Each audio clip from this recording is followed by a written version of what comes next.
How's it going, everyone? This is Call Agent Keda speaking, and welcome to your next 5-minute review of a game called SCORN.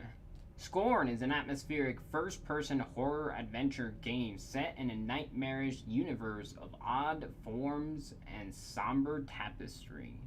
So basically, if you know or recognize or have seen work of H.R. Geiger, this game is basically that. It's this really dark theme world in which you run around and try and solve puzzles, trying to figure out why you're there or what's happening around you. And the thing is I was expecting this game to be really cool, but the devs themselves mentioned that this game is not a first-person shooter, but it does have gameplay in the game.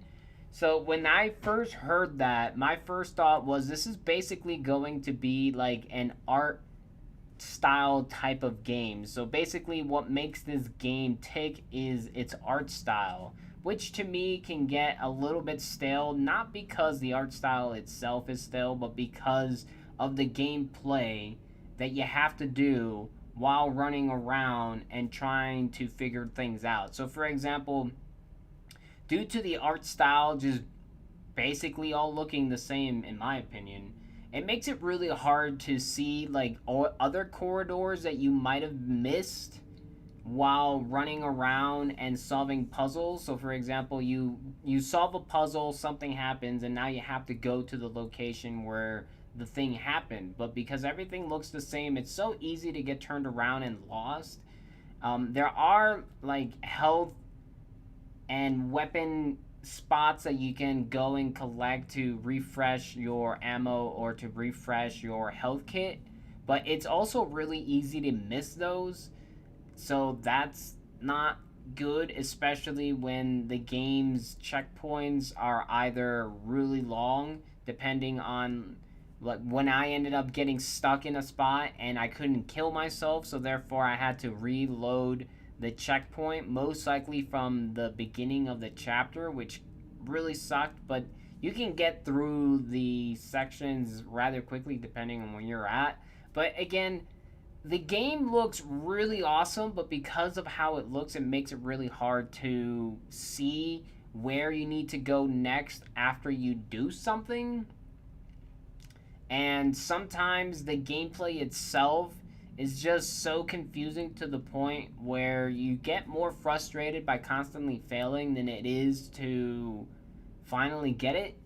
So, and the very little gameplay that the game does have is just all the same thing, so it's not like you're gonna run into different things every single time. So yeah, as interesting as this game looks, there is guns in the first-person view, but the game isn't based on that. It's based more on the art style. So I ended up beating this game in around 6 hours or so. So if I were to give this game a grade, it would definitely be a 5 out of 10. So the game looks cool, but it gets old super quickly. It's also $40, so you might want to think on that. But the thing is that the game is also on Xbox Game Pass, so if you happen to have that, make sure to check this game out. It's definitely worth a look at. But again, the game is more of an art style game that has gameplay and not the other way around.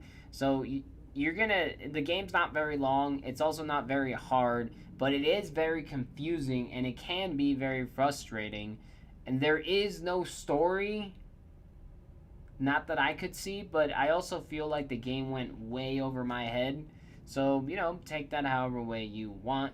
But that being said, I hope you guys had fun and hope to see you on the next one. Take care. Make sure to subscribe.